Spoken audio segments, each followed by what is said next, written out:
जो कि अथॉरिटी में बार बार जा रहे हैं, डीएम के पास जा रहे हैं और अपने विधायक के पास जा रहे हैं। सिर्फ आश्वासन मिलता है, ना कि कोई रजिस्ट्री का या कोई भी ऐसा ठोस सबूत नहीं मिल रहा जो कि हम रजिस्ट्री करा पाए। बेताब परेशान होकर खड़े हुए हैं कि उनका क्या होगा भविष्य। इतने इतने सीनियर सिटीजन बैठे हुए हैं, कभी जिनके की जिंदगी का कोई ठिकाना नहीं है। उनके बच्चे क्या करेंगे अगर उनके पास रजिस्ट्री नहीं है? और इन्वेस्ट कर दिया तो उसका क्यों नहीं हिसाब दिया उसने? क्यों उसको ही should have given the record of that money to the Noida authority.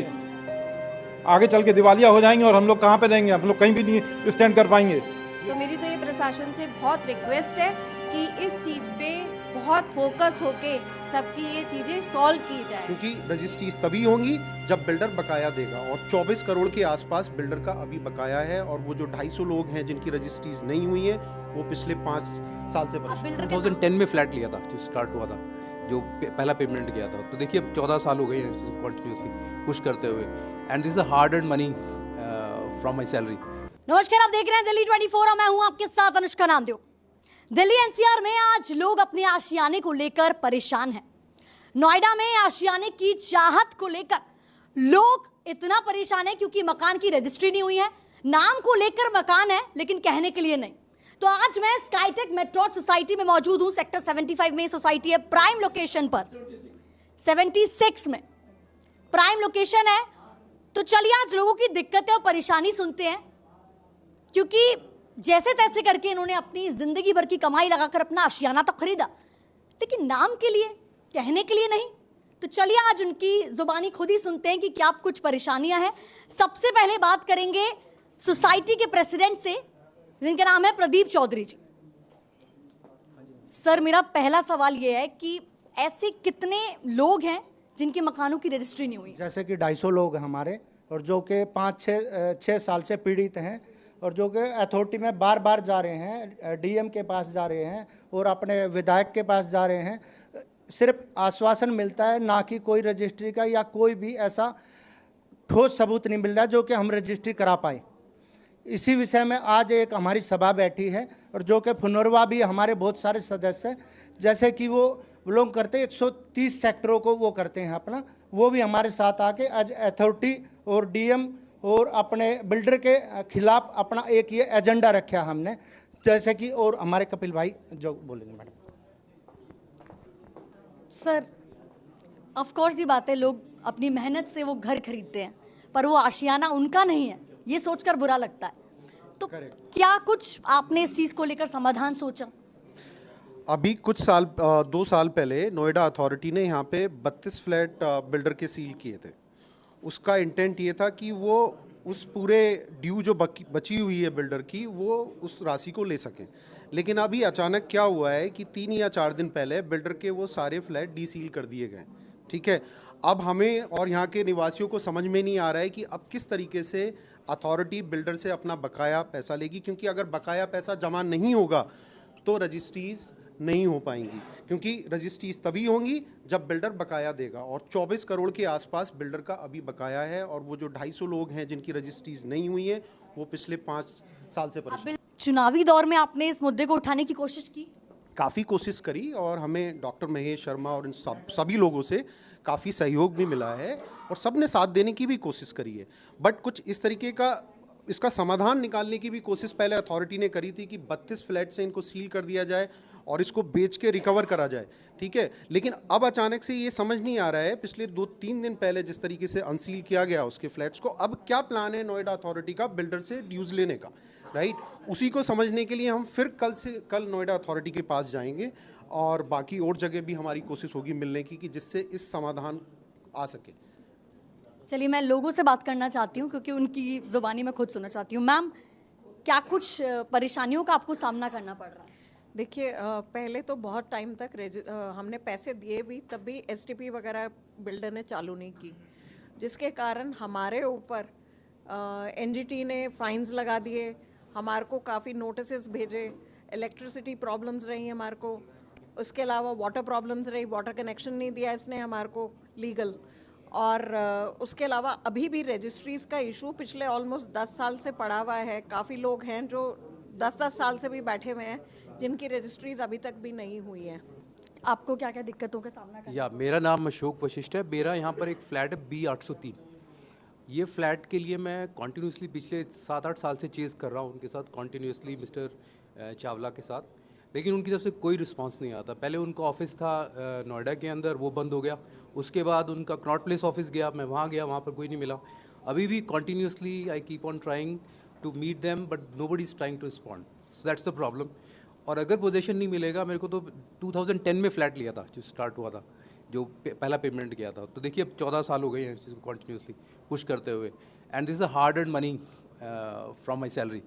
So how do you see it in terms of that, for a middle class family, it is very, very difficult. So I need your support if anybody can come out. Thank you. Thank you sir. आपका नाम? प्रवीण कुमार खेड़ा। हमारे परिवार के 2 flat हैं यहाँ पे B tower में। आप रहते हैं यहाँ? नहीं, मैं यहाँ नहीं रहता। मैं मयंक चावला को पर्सनली कई बार मिल चुका हूँ एक कॉमन प्लेस पे, और हर बार वो रजिस्ट्री के नाम से किसी भी सवाल का जवाब नहीं देता। टाल मटोल करके वो अवॉइड करने की कोशिश करता है। 2015 अप्रैल में मैंने पोजेसन लिया था और अभी तक हमारी रजिस्ट्री नहीं कर रहा वो। आई डोंट नो क्या होगा। Thank you. चलिए, फ्लैट रजिस्ट्री तो एक बड़ी प्रॉब्लम है। इसके साथ ही हम ये भी बात करेंगे क्योंकि हमारे साथ प्रेसिडेंट प्रदीप चौधरी जी मौजूद हैं। प्रदीप जी, सबसे बड़ी दिक्कत जो मैंने यहाँ पर देखी, सब्जी मंडी है, ट्रैफिक बहुत ज़्यादा है, नॉइस पोल्यूशन, इसको लेकर ये परेशानी तो लोगों के लिए मुसीबत बनती जा रही है। पार्किंग भी बड़ी दिक्कत है, तो उसके लिए आपने क्या सोचा? तो नोएडा अथॉरिटी को कई बार हम लेटर भी दे चुके हैं इस विषय में, और जैसे कि अपनी रेड लाइट है उस पर भी हमने यूटर्न का वो बनाया भेजा हुआ है, जो कि हमारे पास लेटर भी रिटर्न में आ चुका है, लेकिन 1 साल से उसका कोई काम नहीं हो रहा। और दोबारा से अभी भी महेश शर्मा जी हमने बुलाए थे, ये विषय सारे हमने लिख के दोबारा दिए हैं कि जनता की बहुत ज़्यादा जाम लगने की, शाम को तो निकल ही नहीं सकते दिक्कत है, तो उसके लिए आपने क्या सोचा? तो नोएडा अथॉरिटी को कई बार हम लेटर भी दे चुके हैं इस विषय में, और जैसे कि अपनी रेड लाइट है उस पर भी हमने यूटर्न का वो बनाया भेजा हुआ है, जो कि हमारे पास लेटर भी रिटर्न में आ चुका है, लेकिन 1 साल से उसका कोई काम नहीं हो रहा। और दोबारा से अभी भी महेश शर्मा जी हमने बुलाए थे, ये विषय सारे हमने लिख के दोबारा दिए हैं कि जनता की बहुत ज़्यादा जाम लगने की, शाम को तो निकल ही नहीं सकते यहाँ से।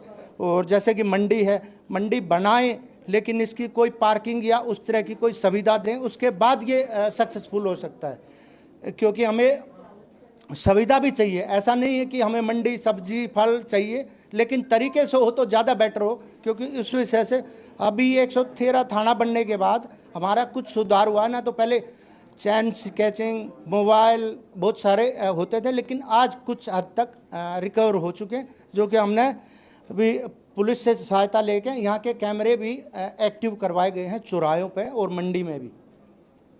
तो इसी विषय में और बाकी हमारी जनता बैठी है, सभी बताएं तो मतलब ज़्यादा बेटर होगा इसके लिए। बाकी आप स्काईटेक मेट्रोट के लिए मैंने एक बात सुनी थी, सिक्योरिटी को लेकर काफ़ी पुख्ते इंतजाम किए जाते हैं, क्या लगता है आपको सिक्योरिटी यहाँ की? नहीं, सिक्योरिटी पे हम लोग पूरे इंतजाम करते हैं। अभी कैमरे काफ़ी बढ़ाए गए हैं, बहुत चोरियां बाहर हो जाती थी, मेड्स वगैरह की साइकिल वगैरह चोरी हो रही थी, तो इसका है। और जैसे प्रदीप जी ने बताया कि यहाँ पे इवनिंग में हमें अपनी सोसाइटी से गाड़ी निकालने के लिए भी जगह नहीं मिलती है, इतना ज़्यादा जाम हो जाता है। सब्जी मंडी की वजह से ही बहुत ज़्यादा जाम हो जाता है, और रेड लाइट एकदम सामने बना दी है, सारी तरफ की रोडें इधर से मिलने लगी हैं, तो बहुत ज़्यादा जाम हो जाता है। तो ये चीज़ के लिए बार बार अथॉरिटी को लेटर देते हैं, लेकिन अथॉरिटी है कि वो तो सुनती ही नहीं है, वो तो सब अपने हिसाब से ही चलती हैं। वहीं आपने वाटर हार्वेस्टिंग को लेकर क्या सोचा सोसाइटी में? क्या आप अंडरग्राउंड वाटर को बढ़ाने की कोशिश कर रहे हैं? वाटर हार्वेस्टिंग के लिए हमारा एसटीपी जब से फंक्शनल हो गया है, तो उसके लिए जो भी हमारा ट्रीटेड वाटर आ रहा है उसको हम हार्वेस्टिंग के लिए यूज़ कर रहे हैं। हमने अपनी सोसाइटी के बाहर भी और अंदर भी इतनी ग्रीनरी जो है हमने कराई है। हमने जो है उसके लिए प्लांटेशन की जो है ड्राइव चलाई थी। बड़े बड़े प्लांट, छायादार वाले जो प्लांट्स होते हैं वो हमने लगाए थे 2 साल पहले। आज वो काफ़ी बड़े हो गए और काफ़ी अच्छी ग्रीनरी, और सोसाइटी के बाहर भी काफ़ी दूरी तक साफ़ सफाई करवाना, वो सब भी हमने काफ़ी हद तक काफ़ी मतलब किया है यहाँ पर। क्योंकि यहाँ पे सब फूल वाले बैठ जाते हैं या कोई भी बैठ जाता है, वो दलाल आते हैं, तो वो काफ़ी वो अपना पैसा तो लेके चले जाते हैं, लेकिन गंदगी वो लोग हमारी सोसाइटी के आसपास फैलाते हैं। तो उस चीज़ों को हम लोगों ने थोड़ा कंट्रोल करने की कोशिश करी है। बाकी मैम सबसे बड़ी दिक्कत अभी लोगों का आशियाना है, तो उस पर आप क्या कहना चाहते हैं? हाँ, मेरा भी फ्लैट है, मैं भी 2019 में मैंने ख़रीदा था।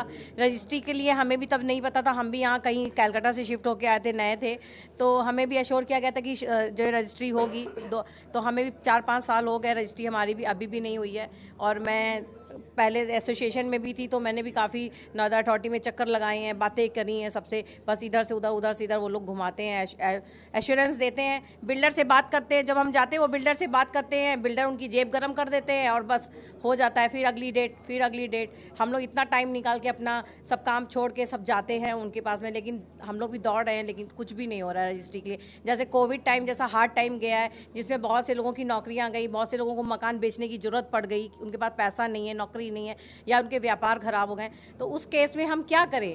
अगर हमारे घर में कुछ मिस हैपनिंग हो जाती है, अगर मान लीजिए किसी के घर में किसी के जेंट्स ख़त्म हो गए, किसी की लेडीज़ ख़त्म हो गई, तो जिनके नाम पे मकान अगर हमारा हुआ ही नहीं है, फिर हम क्या दौड़ेंगे अकेले? हम कैसे करेंगे? यहाँ पर एक बहुत बड़ा जो डिफरेंस है बाकी की सोसाइटियों में और हमारी सोसाइटी में, कि यहाँ पर 32 मकान सील हुए थे।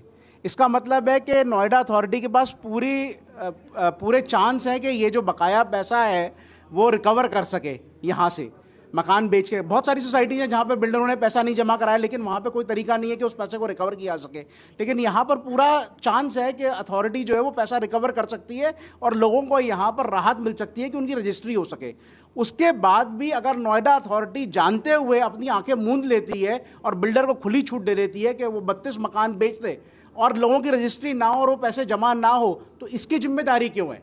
नॉर्मल पब्लिक का जो फेथ है वो डगमगा रहा है। हम जहाँ पे चाह रहे हैं कि हमें सपोर्ट करे गवर्नमेंट, वहाँ नहीं कर पा रही। अगर हमें आज ये सपोर्ट नहीं मिलेगा तो नेक्स्ट ईयर भी ये परसेंटेज डाउन होएगा, ये बढ़ेगा नहीं ये परसेंटेज। अगर हमें ये परसेंटेज बढ़ानी है तो ये जो फेथ है ना वो उनको हमें दिलाना पड़ेगा और उनको हमसे करना पड़ेगा, हमारे एक्शंस हमारे कंप्लीट करने पड़ेंगे। अदरवाइज जो हम मिडिल क्लास फैमिलीज़ हैं वो वोट देने से फिर और डरेंगी और खौफ में रहेंगी कि हम किसको वोट दें अगर हमारी ये चीज़ नहीं हो रही है। तो मेरी तो ये प्रशासन से बहुत रिक्वेस्ट है कि इस चीज़ पे बहुत फोकस होके सबकी ये चीज़ें सॉल्व की जाए। डे टू डे एक्टिविटी जिसमें फर्स्ट प्रायोरिटी हमारी रजिस्ट्री है, सेकंड हमारी सिक्योरिटी है जो हम चाहते हैं गवर्नमेंट से।